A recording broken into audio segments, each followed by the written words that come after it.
I think we're making history here. It's the first time that an ex-Cosa Nostra Mafia guy who was once a defendant in a case that you prosecuted has the opportunity to sit down on very friendly terms and speak to you. It's great. I think it's the first time I've been interviewed by someone I've even prosecuted, Mafia or otherwise. And I went back to the Attorney General and the head of the FBI 3 months later, and I said, you're going to have to give me FBI counterintelligence agents because they're better burglars than burglars. I mean, they'll get into every building they have to get into, and they'll wire it. And that's the group that got into Castellano's library, videotaped and audiotaped Castellano's car, Dux Corralo's car. Best one of all was Fat Tony. Took us 4 months to get into his place on Pleasant Avenue. And the FBI went in over Thanksgiving weekend and wired it for sound. You were so far ahead of us. We didn't keep up with technology back then. You know, a lot of guys didn't get it. You know, they just didn't.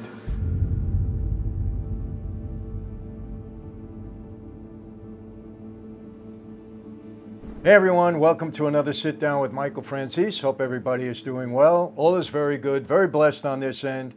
And as always, my friends, I give all the praise, honor, glory, and thanksgiving to our God for that. My friends, I have had many interesting guests that I have sat down with over the years, but this is the first time I'm going to have a sit down with a former federal prosecutor, but not just any federal prosecutor. This is Rudy Giuliani. Now, let me get this clear for all of you. Rudy Giuliani prosecuted me.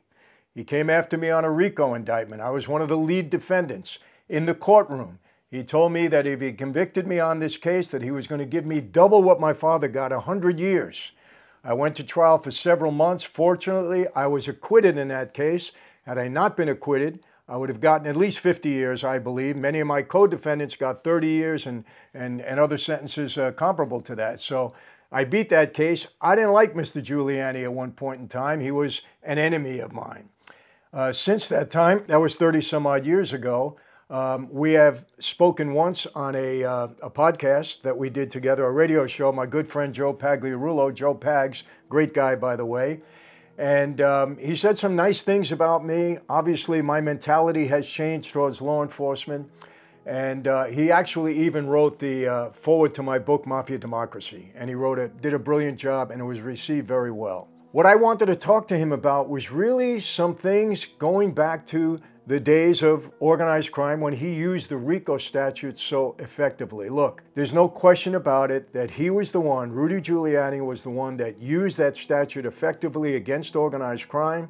He was the one that put the major dent in organized crime. It wasn't John Gotti.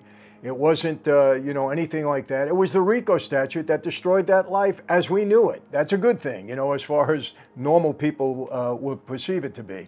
So I really want to get into that with him. I'm very excited about this conversation that I'm going to have with him. I'm going to go back to the past. I'm going to ask him about the commission case. He had wiretaps on many people. All the people that he's going to mention I knew intimately well, I'm sure, from Carmine Persico, who was my boss, to Fat Tony Salerno, to the Chin, to Matty the Horse, and all of these people that I know he investigated, I know he put on trial. He probably has information that even I'm not aware of because he was so intimately involved in this. I can't wait to talk to him. And I do want to say this.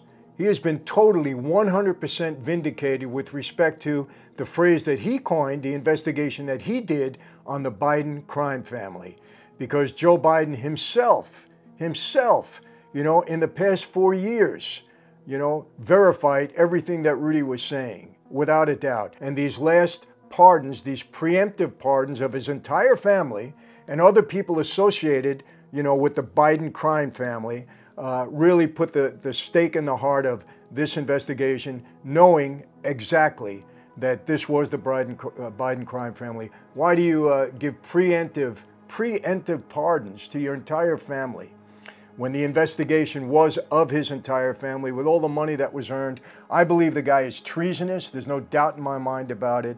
And I just hope that this new administration pursues the investigation so that people see what happened and it never happens again. Treason. In the old days, you die for that. You get put to death for that. Treason. Giving up your own country as president or vice president of the United States, nothing worse than that, people. Anyway, but I'm going to focus mostly on the organized crime era with Rudy in charge, and I'm very excited about speaking to him. I really am. So with no further delay, my special guest, Rudy Giuliani, the America's mayor. Remember how terrific he was in the aftermath of 9/11. He was terrific. Here we go. Rudy, you're up. I think we're making history here. It's the first time that an ex-Cosa Nostra Mafia guy who was once a defendant in a case that you prosecuted has the opportunity to sit down on very friendly terms and speak to you. It's great. At least in my experience, the first time I've been interviewed by, I think it's the first time I've been interviewed by someone I've even prosecuted, Mafia or otherwise. I admire you very, very much, Michael, which may sound strange to people, but the journey that you took is a journey that many, many people should read about and follow, even if it's a totally different, walk of life. You were able to defy what a lot of people cynically say, people can't change, people can't change. Well, you damn well did change, and you've become an enormously valuable contributing member of society and a real patriot. And God bless you and your family. I appreciate that very much. And I want to thank you for writing the foreword to my book, Mafia Democracy. It was so well received, and I was just thrilled. It was very humbling, the foreword that you wrote. So I really appreciate it very much. Well, thank you, Michael. And I'm working on a different kind of mafia, one that quite well might be more dangerous, certainly to our national security. It's this one. Well, Rudy, I want to get into that with you because I gotta ask you this though. If there's anybody out there that's an expert on the Rico statute, it's you. And just going back to the early '80s, from what I understand, the Rico statute had been on the books for several years, but nobody knew how to use it until you got into office, the U.S. Attorney in the Southern District of New York, and you figured it out. And just so my viewers understand, that statute was originally aimed to go after mafia organized crime. Isn't that why it was created? It was created by a professor, mostly from Cornell, named Robert Blakey, who was counsel or possibly even deputy counsel on the old commissions. You remember the Kefauver Commission and the other commissions that did a pretty good job of laying out organized crime, but couldn't do anything about it. He wrote this statute, and the purpose of it was this. If you just commit a singular crime, that's a certain danger to society. If you get together in a conspiracy and 5, 6 people commit a crime, that's a little more of a danger. And if they repeat it, that's a little more of a danger. But if they get beyond just repeating it and they organize a crime business, then all you're doing as they grow into an empire. So you prosecute the head of the so-called crime family. You put them in jail. And what happens? You're helping the succession. The next guy comes along. They shoot it out, he takes over, and they still have the same $1 billion or $2 billion. So they still control Las Vegas, or they still control the Teamsters Union, or they still control, you go on and on, the garment industry, the shipping industry. And maybe the empire gets bigger by virtue, maybe you're even helping them, and situations like this, the government either on purpose or inadvertently would help a worse guy to take over, right? We'd get the guy you wanted out of the way. So many of you know I've been in the wine business now for just over 2 years, and I'm happy to report that we've been very successful. People are accepting our wine, not only all over the United States, but all over the world. We're getting, people that want to have our wine in various countries, very rewarding. And our wines are from Armenia, the ancient vineyards, first vineyards in the new civilization. We're introducing it into the United States, been very successful in that. We have a couple of different categories. Our Irani is our #1 seller, terrific, you're gonna love it. We also have a pomegranate wine that you won't find anywhere else. And now we've just introduced non-alcoholic wines, and people, it's off the charts. People are loving that. If you don't drink wine and you want to participate with everybody that does, ours tastes so good. People are really enjoying it. I recommend it. So if I were you, I would go right now to our website, franzesewine.com. It'll tell you where you can buy it. We're in 9 or 10 different states now, soon to blanket the entire country. I know you're going to enjoy it. So thank you all for supporting us, those of you that are enjoying it. We always say it's a sip you can't refuse, and I guarantee if you try it, you're going to see that I'm right. Exactly. So Blakey said, here's the real purpose of Rico. Take their assets away. Don't just put them in prison. Take their assets away. So if they've used the assets of crime to infiltrate the Teamsters Union, take the Teamsters Union away from them. We did that in a civil RICO case.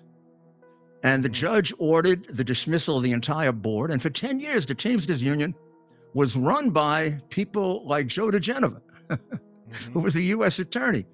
And the Teamsters Union has emerged as, you know, another union, not controlled by organized crime, controlled by themselves. The same thing with all these industries. But here's the misunderstanding. Blakey did use the model of the Mafia as put together back in the late 20s or 30s when they did the original commission. But he meant it to apply to all serious crime.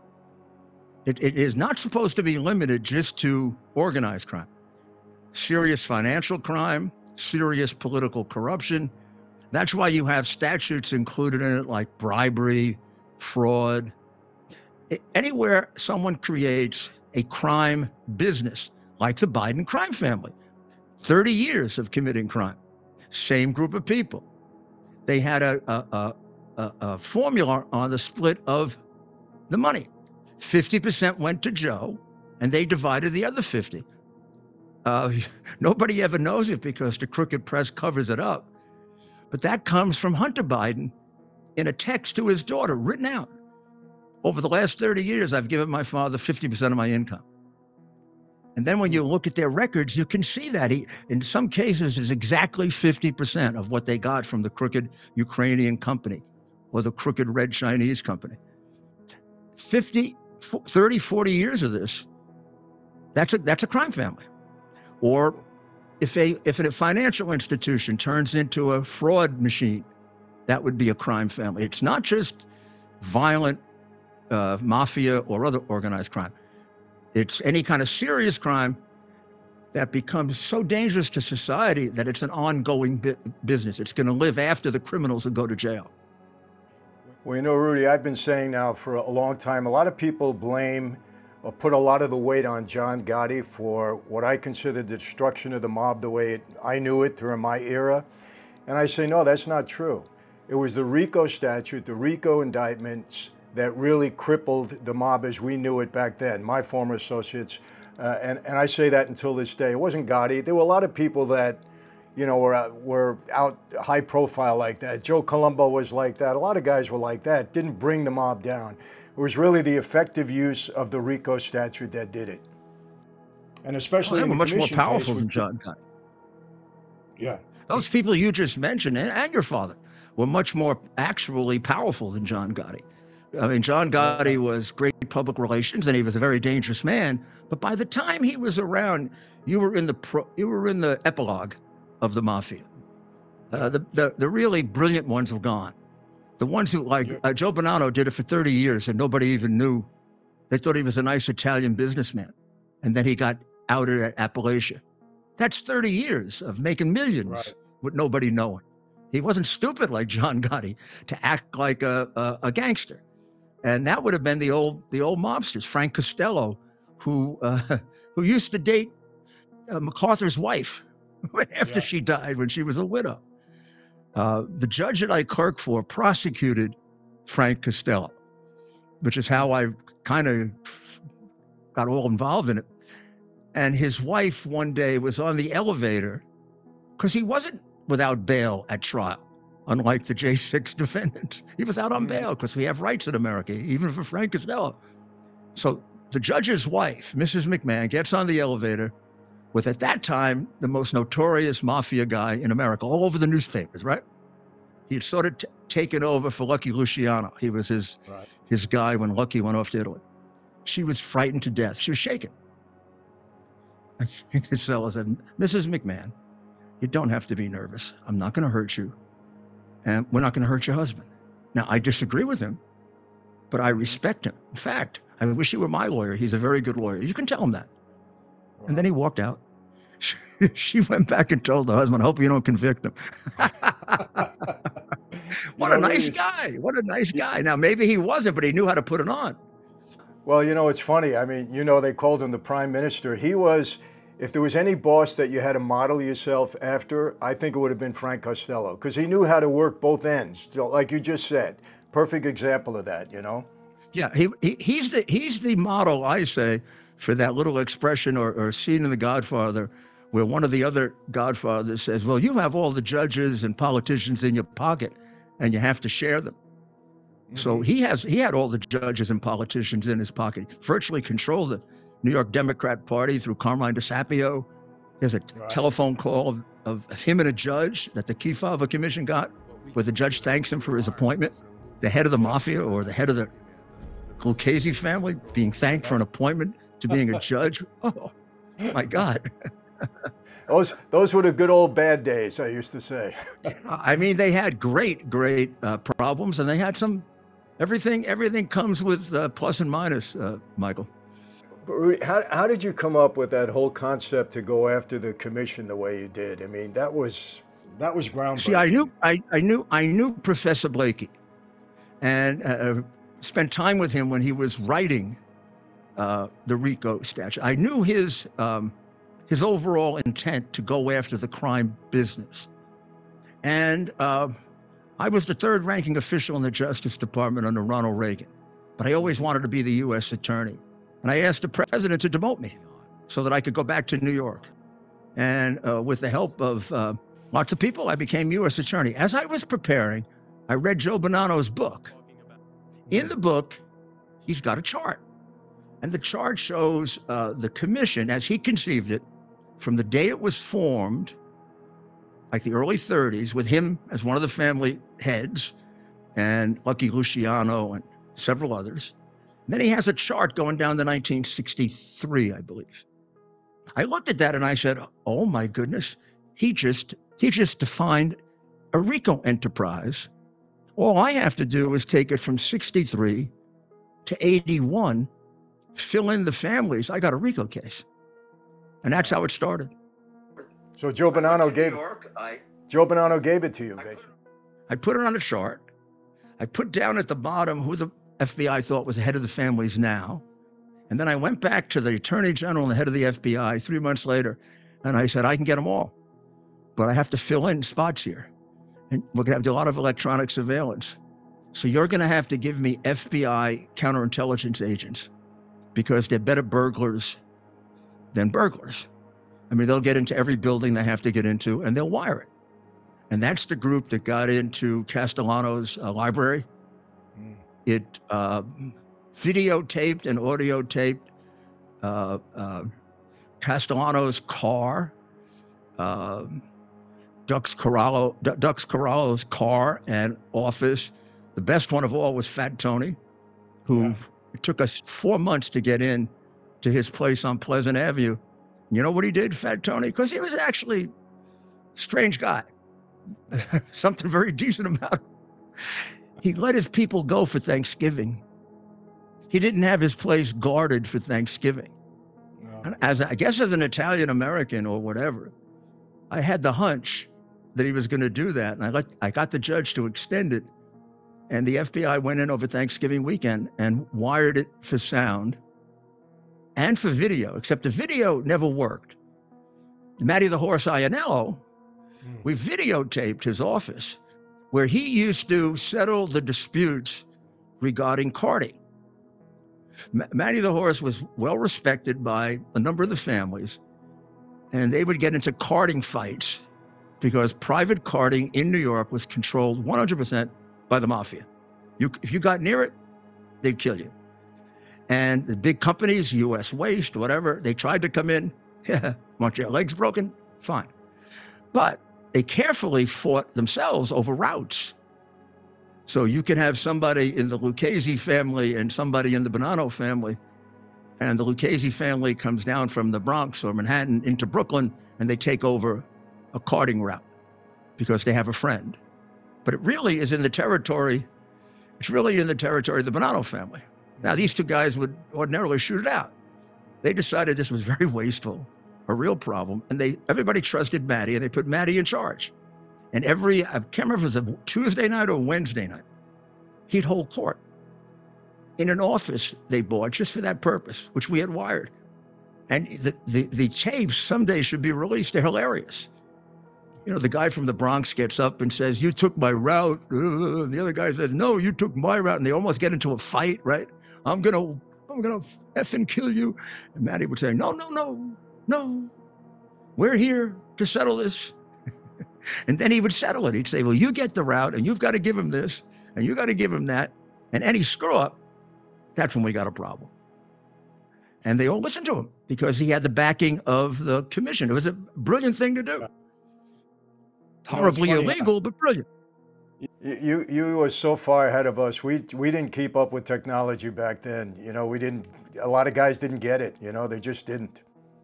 Yeah, and you know, the technology then was so infantile. In a different, it was a semi-mafia case, a police corruption mafia case. But my undercover guy had the device on, talking to a low-level mobster who they were trying to entrap, you know, and turn him in a bribery case. And the thing went on fire. The device was here. The guy rolled out of the car and burned his whole chest. Oh, God. We got him back eventually, but it took about 6 months to clear his burns. And I don't know how he excused his way out of it. Another time, when we were going after Fat Tony for police corruption, we had wired his place. And the detective, who was the undercover guy, walks in and says hello to him. And then you hear the detective on all the television sets. He says, hey, Tony. And you hear, hey, Tony. And they all look around.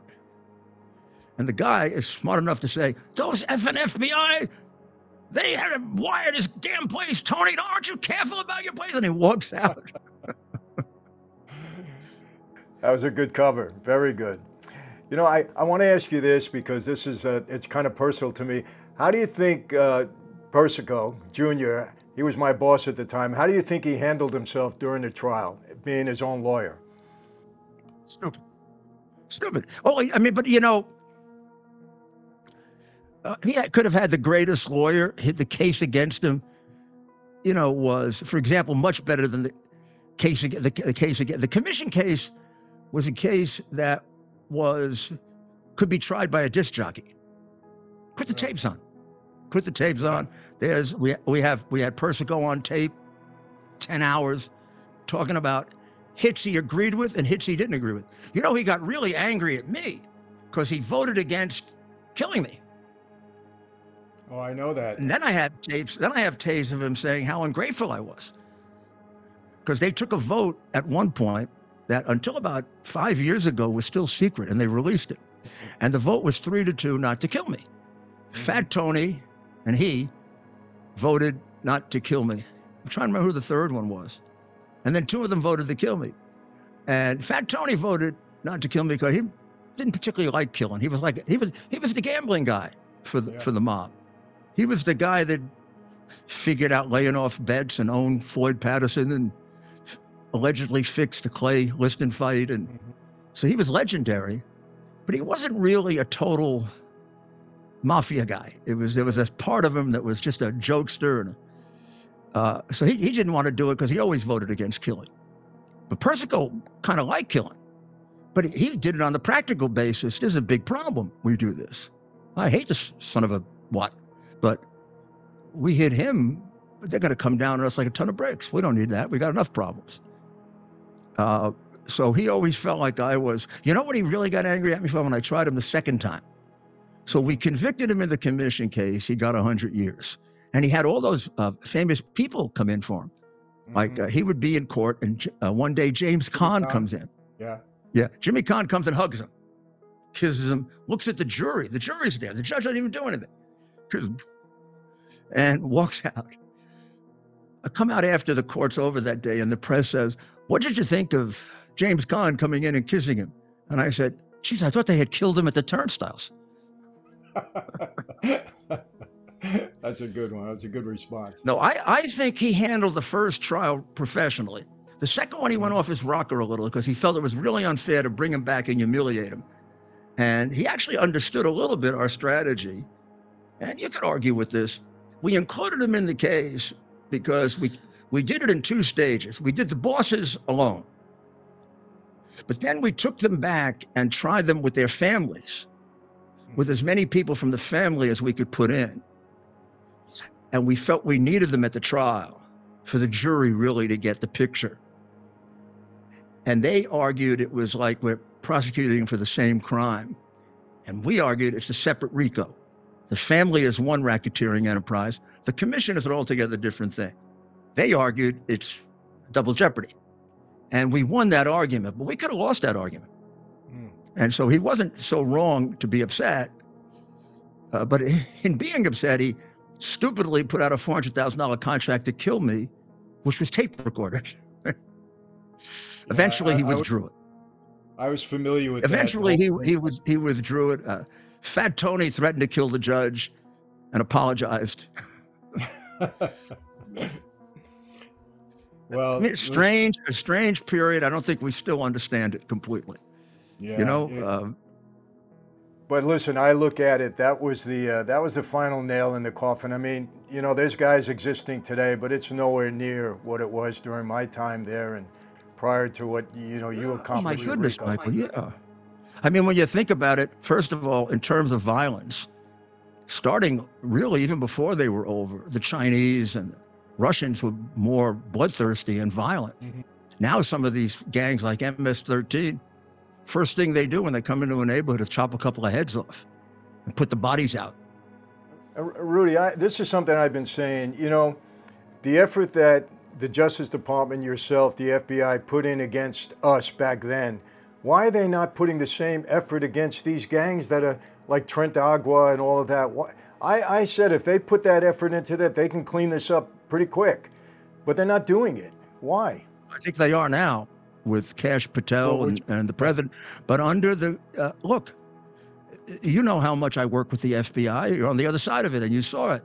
Not only that, I love the FBI, almost irrationally. I mean, when I was a kid, I wanted an FBI badge, and one of my most treasured awards is I was given the Lifetime Achievement Award from the FBI. And then they came into my house and raided me. They turned criminal. The top echelon of the FBI became a political criminal enterprise. And for 5 years, they were trying to frame Donald Trump. They sat on the hard drive for a year, and the hard drive acquitted him of the impeachment, and they covered it up. And then in a debate in 2020, Joe Biden said that he and I, by name, me, were pawns of the Russians with the hard drive. The FBI knew it wasn't true.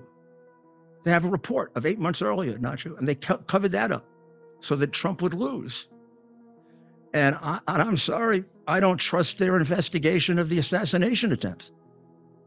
I can't understand how we have no results after. I mean, I'm telling you, I swear to God, if I were in charge of that investigation, you'd have results in 4 weeks. It doesn't take that long to investigate something like that.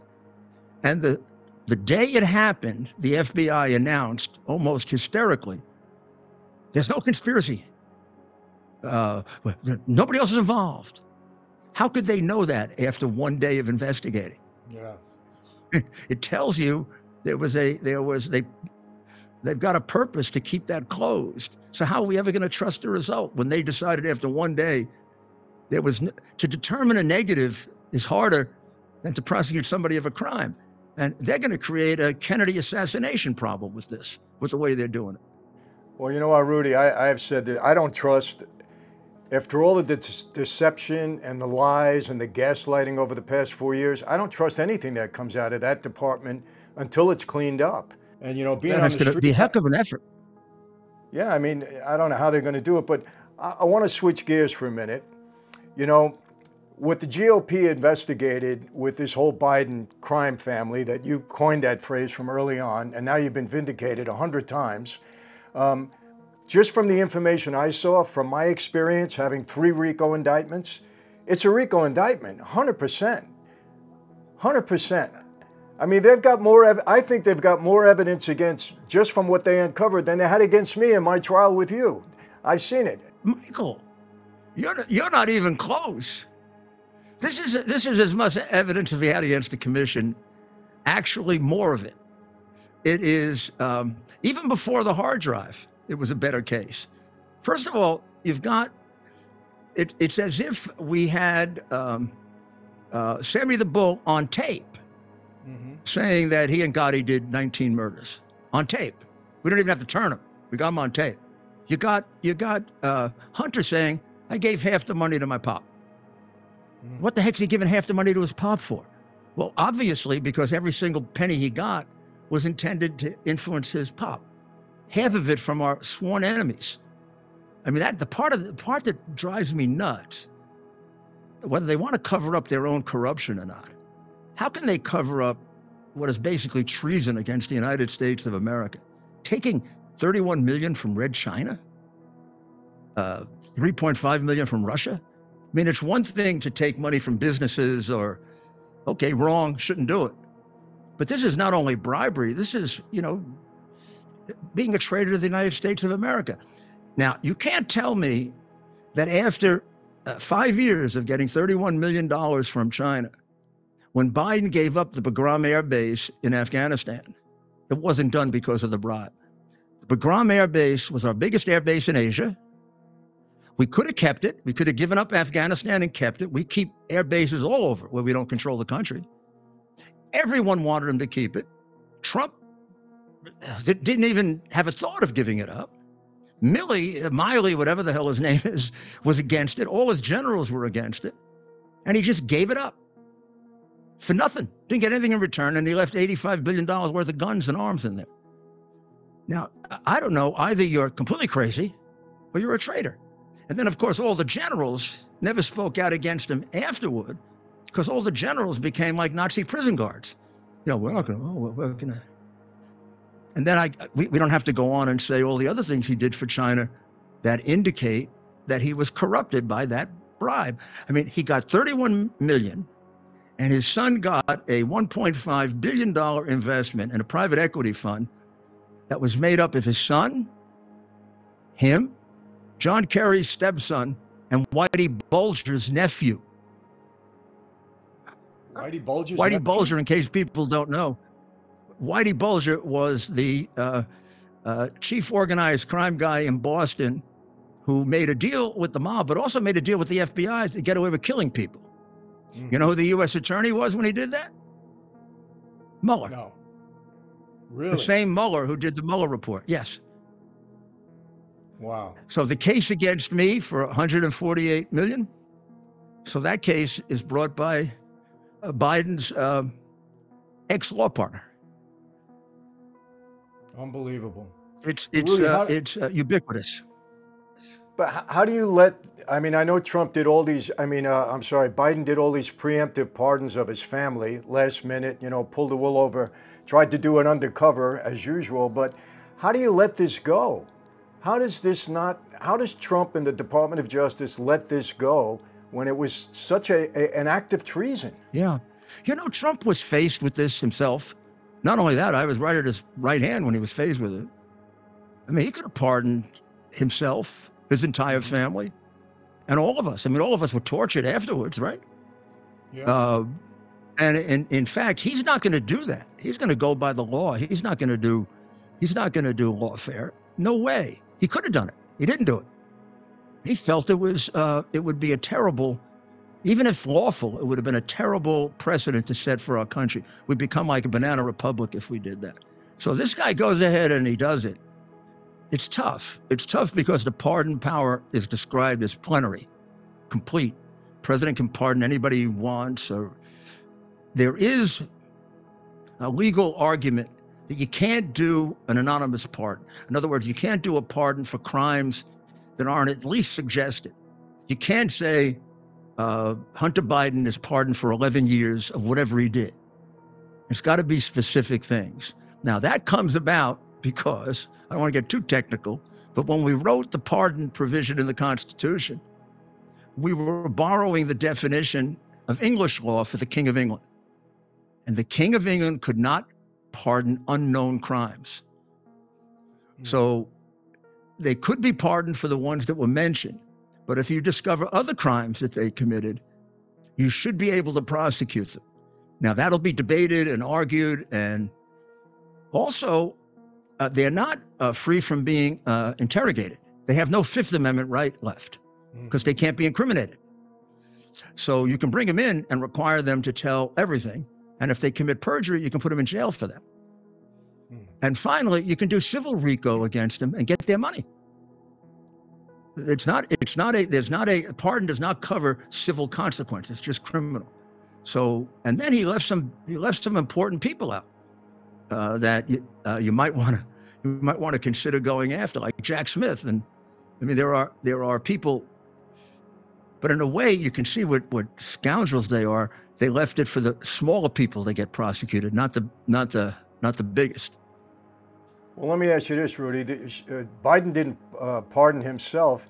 And my position on this is, and I've been saying this to people for months now, his legacy needs to be destroyed, written in stone. If nothing else comes out of it, he has to be put up as a prime example that you just cannot act the way he did when you're in government service, vice president, and then as president.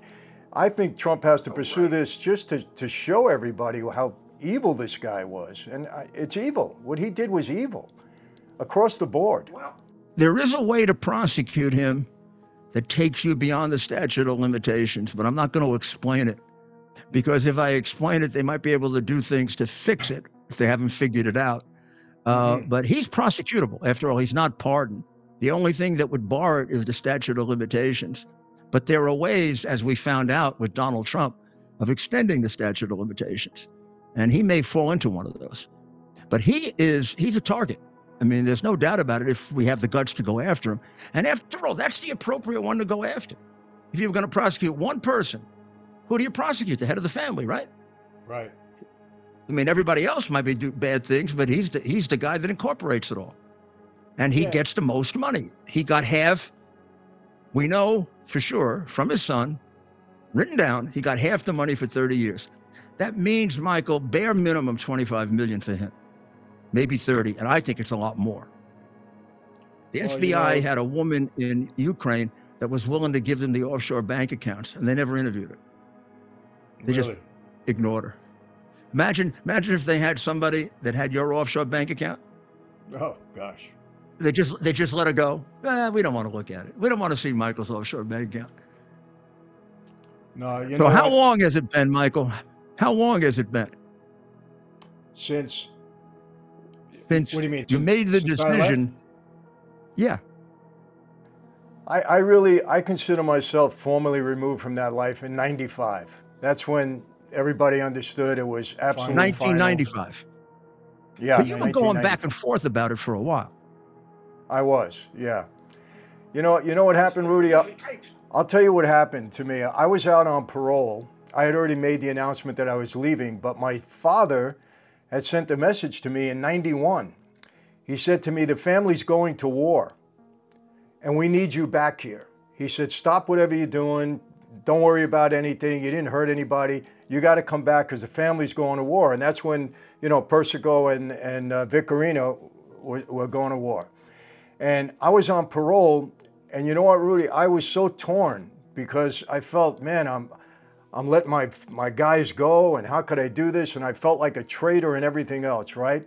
So I'm going to be honest with you. I made a decision to violate my parole. I was going to lie to my wife. And I was going to say I had to go back there for a little bit to take care of some business. And about 2 days before I was figuring this all out, I'm walking out of a bank in Brentwood, California, and I get arrested, and they violated my parole. And that's when they threw me in a hole for 3 years. I was in the hole the entire time that the war went on. If I don't get arrested, I probably would have been in a heap of trouble because I made the wrong decision. Oh. Yeah. Wow. And then when you came out, it was a foregone conclusion. It was over. Yeah, the war had ended like around, I got out in '95. The war ended. It was a 3-year war. During my time. When did your dad pass away? My dad passed away he passed away during the pandemic, 2020. He was 103. He lived, what? 103. Say that again. He passed away at 103. He was definitely the oldest living mob guy in America. Yeah, he was in the world. Longer than Bonanno. Yeah. Do you remember how Bonanno for years used to escape going to anything because he had a very, very bad heart. He was going to die in a day. Yes. So I prosecuted him. I had a hearing in Arizona where the cardiologist, who was straight, said he has a stronger heart than anybody in the courtroom. So the judge puts him in contempt. We grab him and we take him off from Arizona to Leavenworth. on a bureau of marshals plane. And I'm sitting there with my colleagues, and we're thinking, what happens if he dies of a heart attack? He's whatever he was then, 65, 70. Anybody could die of a heart attack. And we're going to be ruined. When he arrived there, Howard Schaefer calls me up and says, he's here, don't worry. The guy lived for another 25 years. Yeah. He never had a heart condition. Never had a heart condition. And he lived to about 96, 97. Yes, he did. But your dad, 103, my God. 103. And you know what, Rudy? He died in February of the year of the pandemic. Before we really understood what COVID was, he was healthy. He goes into the hospital, and within 3 or 4 days, they said it was pneumonia or something, he passed, but he was healthy up until then. It wasn't until a month later when everybody started to realize what COVID was. I really believe he was one of the first COVID victims. Wow. Wow. Yeah. Yeah, that's what I mean. That at reading your book, the big passage for you was to put your relationship with your father in the right place. Yeah, that was important to me, and we were It was able hard to do hard that. to do. And I think if anybody reflects on it, if they come from a close family, Italian or otherwise, you'd understand it. You'd understand the conflict. It's a tremendous conflict. You know, Rudy, I got to tell you this. I had a lot of very private conversations with my dad about a lot of things, and he used to tell me all the time, and excuse my language, he says, Mike, you know this life is full of shit, right? He said, you know that. He said, but we got to play the game. He used to tell me that all the time. But, my dad's thing, his legacy meant more to him than anything else in the world, and that's why he said, Mike, I'm going to die with my boots on. My legacy means a lot to me. He admitted it to me. And that's why he would never cooperate. He would never do anything. But, the problem was I had a very in-depth conversation with my dad once. He was violated. They allowed me to go into the attorney's room right after my mother passed away. And so we were talking. And, I said, you know what, Dad? I said, you got to claim some responsibility for what happened to our family. Our family was destroyed. And he looked at me and he said, no, I won't do that. I said, well, what do you mean? He said, it's not my fault. I said, what do you mean it's not your fault, Dad? He said, I was framed on this case. He said, that's why. He said, I did 40 years for a crime I didn't commit. I said, but Dad, you weren't framed because you were a doctor, a lawyer, or a priest. You were framed maybe, and I agree that was a bad case. I says, but we were criminals. I said, you got to take some responsibility for that. He couldn't do it. I think his inner guilt wouldn't allow him to do it. He got mad at me at that point. I mean, I said, all right, I'm not going to go any further, but Dad, you got to be honest. I said, and that's the reason why I walked away. I wasn't going to destroy my family like our family was destroyed. And, it's a real lesson, not only about that time, but it's an eternal lesson. It's an eternal struggle that goes way beyond the Mafia. And about parental love, responsibilities to family, responsibilities to society. God bless you, Michael. And you are so eloquent about it when you lecture on it. It's really quite helpful to people. Well, I've been very blessed, Rudy, and I feel to those who have been given much, much is expected in return. And I've been given my life and my freedom, and that's big for me. Yep. Well, God bless you. I know you're enjoying this video, but I want to take 30 seconds to really tell you something that's very, very important to me and I think will be a big benefit to you. Recently, myself and my team, we've created a platform, a family, a community where people can come together and get some mentorship, advice, encouragement, maybe some business advice that you might need, something in your personal life. I found it so important. People want to be part of something, part of a community, part of a family. It's been my mindset my entire life. And so many people come to me asking me for advice and mentorship and, how do you overcome obstacles and challenges that you're facing. I want you to jump onto this link right now and take a look at it. It's an offer that you shouldn't refuse, and I say that sincerely, and it's not just a quip with me. I mean it from the bottom of my heart. Jump on this thing. I think it's something that you're going to want to be part of. I really mean that. You want a real piece of me? You want to be involved? You want to hear me out? You want to get mentored, maybe even on a one-to-one basis at times? This is something that you should be involved in. So jump on the link right now. Take a few minutes to look at it, and let's get back to the video. And now maybe we are entering a golden age. Let's see. I'm very, for the first time since Biden got elected, even through the election of Trump, it wasn't until he was sworn in that I let myself feel joy. Up until the moment he was sworn in, I wasn't sure it would happen. And I think Yeah. you know what I'm talking about what Oh, could I happen do. in the interim. Bernie Kerik and I went to Mhm. Donald Trump a year and a half before the first assassination attempt and told him, you know, they did everything to you. They're only missing one thing. And they're going to do that too. They're going to try to kill you. Yeah. And we kept after him to watch the security, watch the security, watch the security. Now, you look at that first one, Butler County, Yeah. and I'm the person who got Hinckley arrested after he shot Ronald Reagan.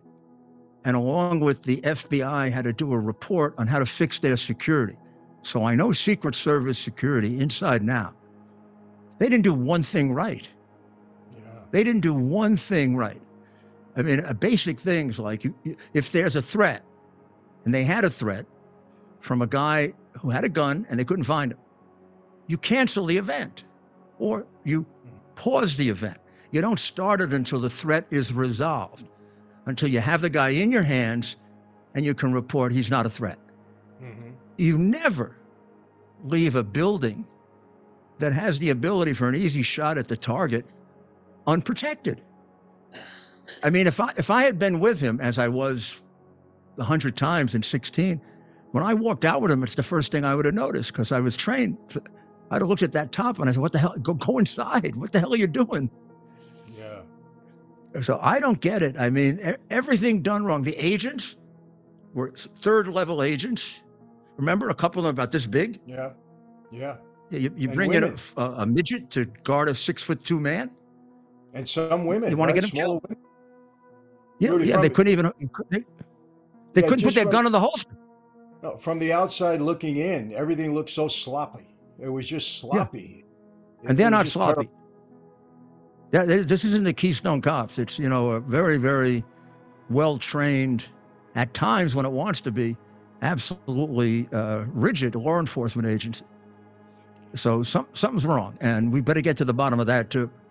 Well, Rudy, let me tell you, if you have any influence at all, have his ear. People that are saying he's seeking revenge, BS. This is not revenge. This is accountability and justice, and he's got to take this all the way. He's got to take it all the way and clean this up. And I want, again, I don't know if Biden ever's going to go to jail. I don't care about that. I don't have that kind of heart. But he needs to be Yeah, that's held right. responsible. People need to know what he did, because if he would have just robbed money, that's one thing. But he was treasonous. He committed treason on the United States.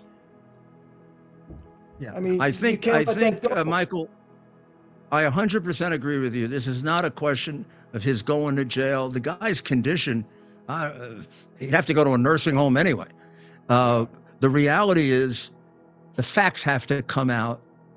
They have to be acknowledged, and so it doesn't happen again. Because if you can exactly. keep lying about it, they're going to do it again. Exactly. That's the only way to break up the so-called deep state and the very top of it. But Michael, We're not, thank you very much for having me on your yeah. show. I appreciate it. Well, thank you. And I got to get a copy of your book, Rudy. I want to read that from Okay, cover to cover. it's going to go to you right this afternoon. Excellent. And listen, the next time in New York, I know you have a tough schedule, but I'd love to sit down and just have a meal with you if we can work it out. And if you get to, I'll send this to you right there. There it is. Okay. I'll send this to you. And then if you get down to Florida, you come and see me Oh, is that where you are now? in Palm Beach, Oh, 1 mile from Mar-a-Lago. I come to Florida all the time. Well, I'm you there let me three, know four, when you're five. coming, all right? And Absolutely. we'll spend some time on the air, but then we'll spend some time off the air where we can really talk. I would love to All do right. that. That's the deal. Thank you. All right, God sir. bless you and your family. God bless you too, Rudy. Thank you. Thank you. People, I don't even know what to say. I'm almost at a loss for words, just to hear some of the things that were said during that whole investigation of the commission case and Persico and Fat Tony Salerno. And he was right on the mark. He was right on the mark what he said about Persico. There was a hit put out on Rudy Giuliani. I was aware of it at the time. I knew all about it. Fat Tony Salerno, correct. I had dealings with Fat Tony. I happen to like the guy very much. I have some stories of my own with Fat Tony, but what he said about him was right on. Matty the Horse Ianello knew Matty very well. As a matter of fact, Matty allowed me at the time to go to the Dunes Hotel where the casino manager was one of his guys, and he allowed me to do whatever I want at the Dunes at the hotel at that time. This was back in the late 70s, early 80s, and I made a lot of money. So Matty and I were pretty close. Good guy. So what he had to say about them was nostalgic for me, one thing, but man, he's just, what he said was right on. And I want you to understand, it wasn't John Gotti that destroyed the mob. It was the Rico statute, and he was the guy that really used it effectively. So it was a great conversation, and people, you know what, he's been vindicated. He really has. He was the object of lawfare. And look, he was once my enemy, but you got to call it like it is. You got to say it like it is. Doesn't matter if you like Trump or whatever. You got to say it like it is. You can't let these progressives continue to gaslight you and put all this false information out there. What they did was horrible, and I only pray that President Trump, does his job, and I think that's his job, to pursue this and let people see what was horribly done here to so many people. I have on my podcast 2 people that were pardoned from the January 6th events, I'll call it. I'm not going to call it an insurrection. It wasn't an insurrection. The events, what they did to these people was horrible. This lawfare, the government weaponizing the Department of Justice, the FBI, to go after its political enemies, terrible. What they did to Trump, what they did to Rudy Giuliani, terrible. This must be pursued, and people need to know the truth so it never happens again. Remember, January 6th, these were innocent people. They were innocent people that were there to see a rally, a protest, if you want to call it. We're allowed to protest in this country. I just hope it's pursued. Rudy, thank you so much for being my guest. I appreciate it very much. I hope this is the first of many, because you're just an encyclopedia of information on organized crime, on my former associates. I want to get into it more with you. And like I said, I believe you were totally vindicated with this whole Biden crime family, a truth that you uncovered. My friends, that's it for today. How do I always leave you? Same way. And by the way, he did write the foreword to my book, Mafia Democracy. Read it. I think you'll enjoy it. It's an extension of what's going on. You'll see how they operated like the mob in this past 4 years especially, and read it, and I know you're going to get a lot out of it. How do I always leave you? Same way. Be safe. You know that. Be healthy. I always want you to be healthy. Yes, God bless each and every one of you, your families, your neighborhood, your communities. God bless this new administration. God bless America. See you next time.